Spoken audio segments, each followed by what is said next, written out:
Welcome to the step-by-step guide to making a silicone mold using Lego bricks, perfect for creating aftermarket 1/25th scale model car parts. In this video, we'll show you how to design and build a mold box, prepare your master part, and set the stage for a flawless casting. Whether you're an experienced modeler or just starting out, this process combines creativity and precision to help you produce high-quality results. We'll walk you through everything, from setting up the mold box and working with clay, to ensuring clean parting lines and avoiding common mistakes. By the end, you'll have all the tips and tricks you need to bring your resin casting projects to life. Let's get started.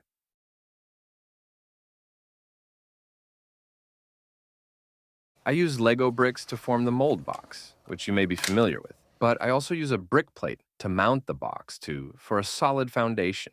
I prefer 2x4 bricks. They're a bit pricey on eBay, but easy to clean and reusable. A bit of tape to create a crisp, even parting seam. Silicone shapers are ideal for smoothing, shaping, sculpting, and adding mold keys to the clay.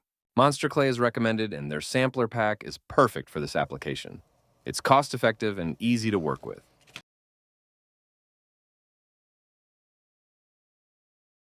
The tire I'm using as a master was created by casting one side of a tire with detailed lettering on the sidewall, then gluing two halves together. It does require making a mold, but the advantage is having plenty of chances to fit both sides together perfectly. This method is ideal for vintage plastic rear tires. These photos showcase a similar design, providing a helpful reference as the masters created. The resin copies have been milled down to a flat surface to achieve the desired width and are now ready to be glued together.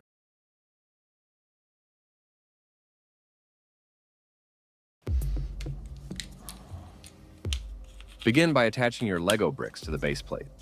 Arrange the bricks to outline the shape and size of the cavity you'll need for your object. The main criticism for using bricks is that they leak.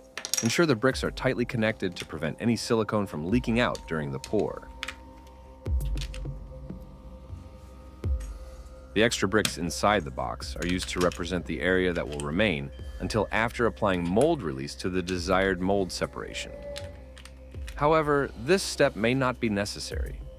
You can simply cover a section before applying the release agent to the area that will bond with the second part of the mold. With the border in place, a base layer of clay can be put down to simply cover the open area. At this stage, the thickness of the clay between the master and the bottom plate doesn't matter. Once the second part of the mold is constructed, the clay is completely removed, and the box can easily be built up to the required thickness using bricks. The top side of the clay will form the mold seam, so it's important to put in some effort to make it an even surface.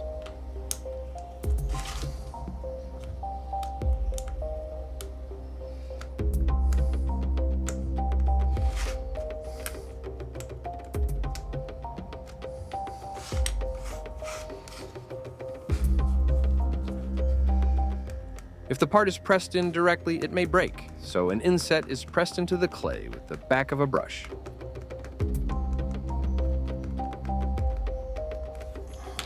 One of the toughest challenges in casting tires is the creation of a clean, even parting seam. To achieve this, Tamiya tape is wrapped around the tire's radius. This also ensures that clay is prevented from entering the tire's tread. A note of caution: if the tape is left in the clay for too long, it may react and become gooey. Additional tape was wrapped around the other side of the seam to help create a cleaner parting line. It will be shown later how this makes cutting the clay easier.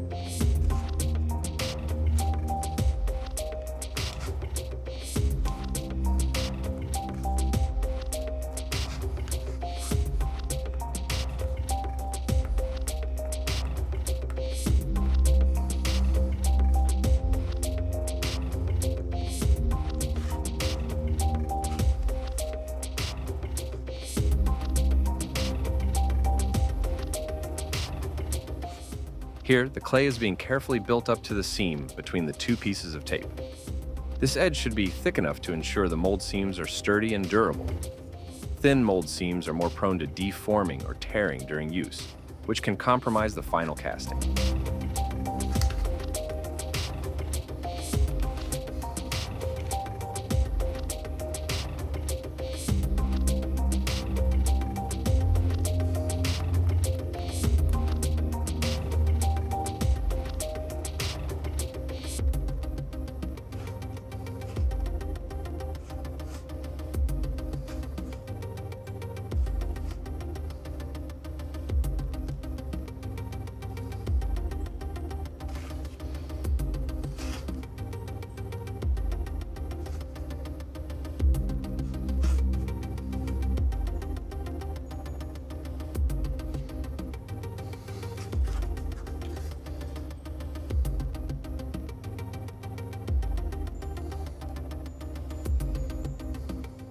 It should be mentioned that although much of this process was shortened for this video, some steps were intentionally left in to highlight that this part of casting is the most time-consuming.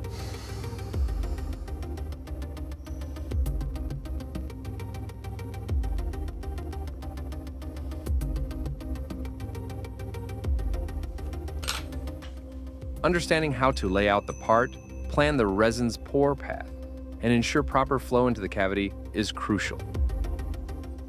If something is overlooked during this stage, the issue may not become apparent until the silicone has cured and the part is removed.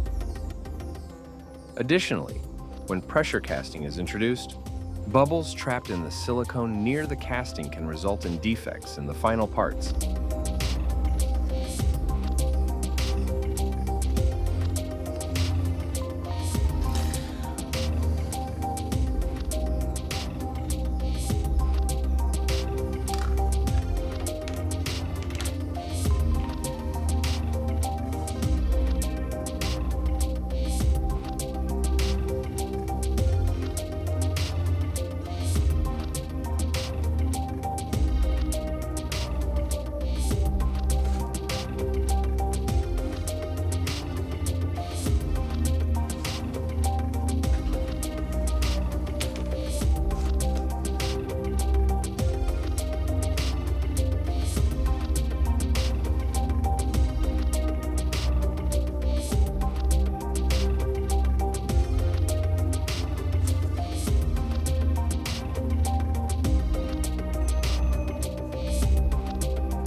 The top layer of tape plays a crucial role here.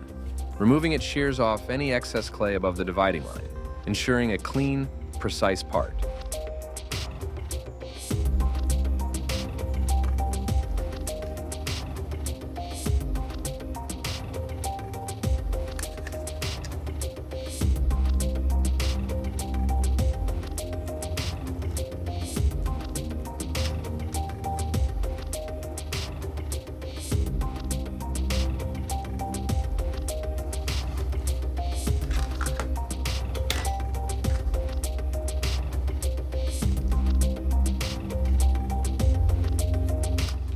Once the clay work has been done, be sure to clean off any clay on the masters. These will become the part when cast.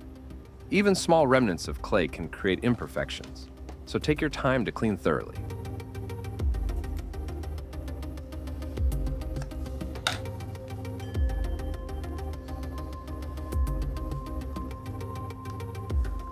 To ensure the two halves of your mold align perfectly during casting, we need to add mold keys. Even if the second portion of the mold is planned to be bonded at the bottom, slight side-to-side movement may still occur. Mold keys are the solution to keeping everything locked in place.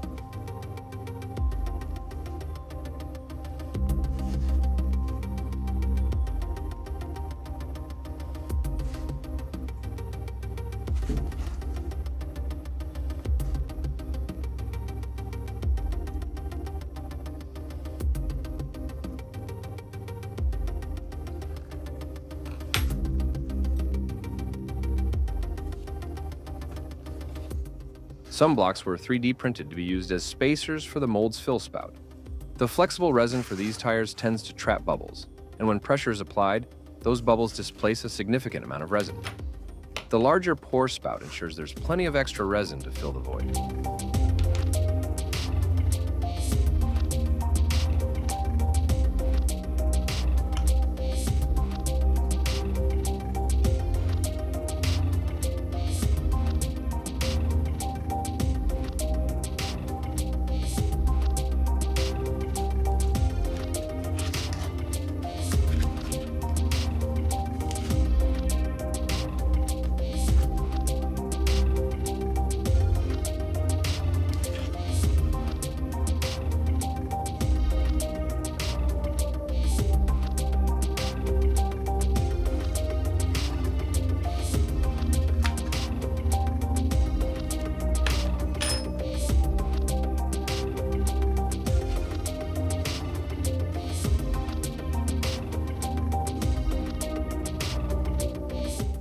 The connection between the master and reservoir block doesn't have to be touching at this point. The final opening can be trimmed when the mold is finished and cured.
The height of the box isn't just about containing the silicone. It plays a key role in determining the thickness of the mold. A thicker mold provides greater strength and durability, ensuring it can withstand repeated use without deforming or tearing.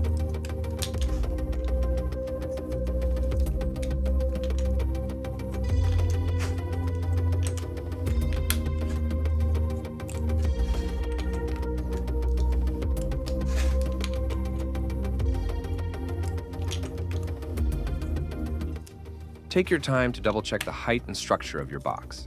Ensure the bricks are tightly connected. There's nothing worse than scrambling to find more bricks to build up the sides while pouring the silicone.